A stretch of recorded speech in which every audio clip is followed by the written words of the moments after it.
All right, today's singing analogy is called vocal timbre and your neighbor's loud stereo analogy. So vocal timbre is a lot like the vocal tone as well. It's the quality of the tone that you're producing.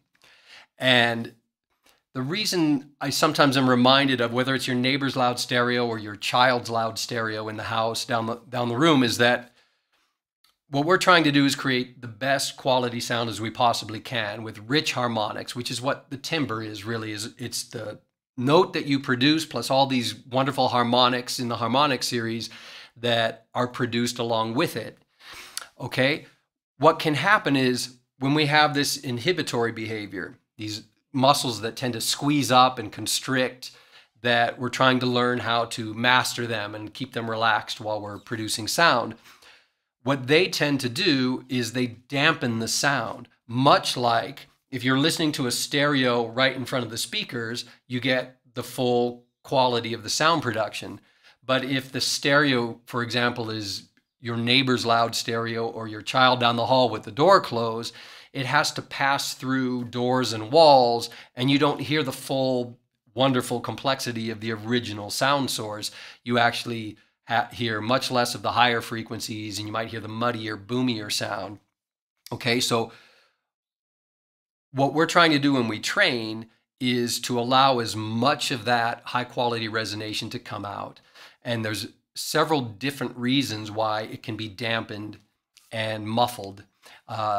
One great example is sometimes we get a little lazy with the soft palate. So that's the back of the roof of our mouth. If the soft palate is all the way down, the sound doesn't come. Normally your mouth is closed, you're doing something like humming, and the sound energy is going up into the nasal passages, but there it's banging around, it's getting absorbed into the tissue and bone of the head, and some of it's still going to come out the face, and some of the sonic waves, the sound waves, are going to come out the nose, but the volume is much lower and all the rich harmonics are lost.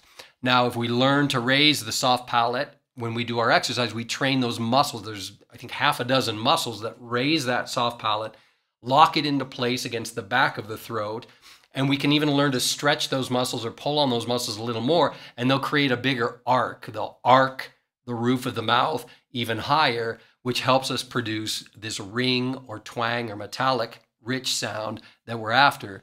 And that's just one thing, as well as the head and face muscles that can be activated as well. They make all the surfaces inside this resonation chamber firmer and harder so they reflect sound better, and that sound gets projected into a microphone. I've got a microphone right here, into a microphone or to your audience or whatever. So what we're trying to do is remove the inhibitory behavior and the weak musculature that dampens and muffles the rich harmonics, and be fully expressive and get that energy and those rich harmonic sounds out of us.